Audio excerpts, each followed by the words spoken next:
Bonjour à toutes et à tous. Bienvenue dans cet épisode de Lex.ia, le podcast et lexique numérique, 100% créé par de l'intelligence artificielle générative et 100% validé par des humains.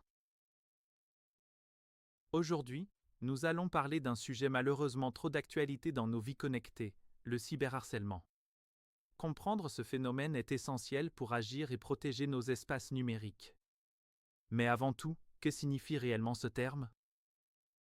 Le cyberharcèlement se définit comme une forme de harcèlement utilisant les technologies de l'information et de la communication pour humilier, menacer ou tourmenter une personne ou un groupe de personnes. Contrairement au harcèlement traditionnel, il peut survenir à toute heure du jour et de la nuit et atteindre une audience mondiale en un instant.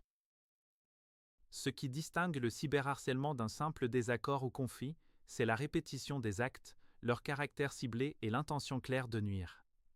De plus, le cyberharcèlement est amplifié par les spécificités du numérique, l'anonymat et la diffusion massive et instantanée des contenus.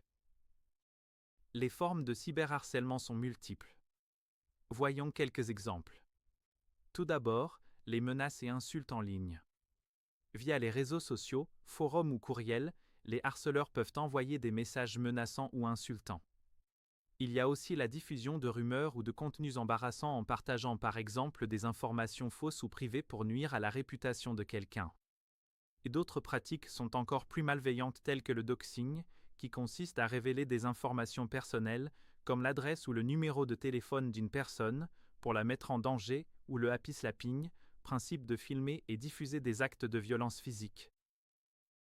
Les conséquences qui découlent du cyberharcèlement peuvent être dévastatrices, graves et de longue durée.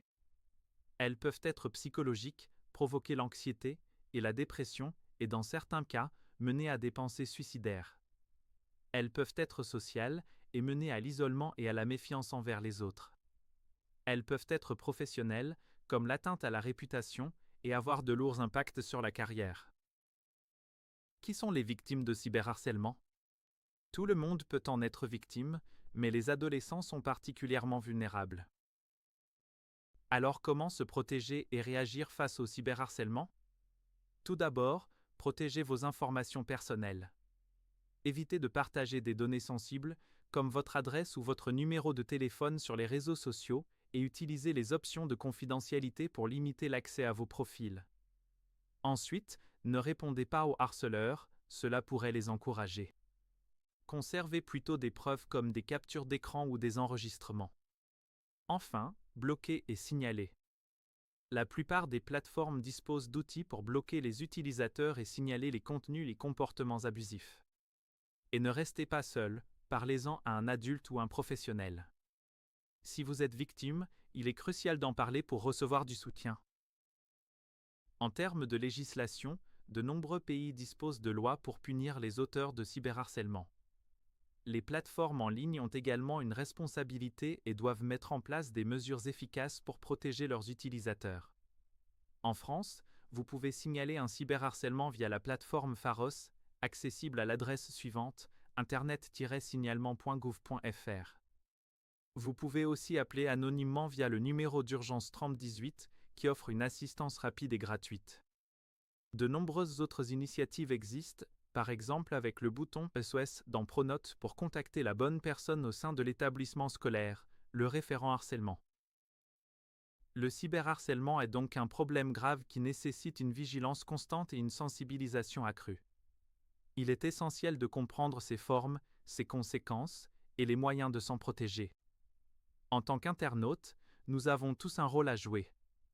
Soyons vigilants, respectueux et solidaires. Rappelons-nous qu'un mot peut blesser et qu'un geste peut avoir des conséquences durables. Merci d'avoir écouté cet épisode de Lex.ia. Si vous l'avez apprécié, n'hésitez pas à vous abonner à notre podcast, à nous le dire en commentaire et à mettre un like, un pouce ou un cœur selon la plateforme sur laquelle vous nous écoutez ou vous nous regardez. À bientôt!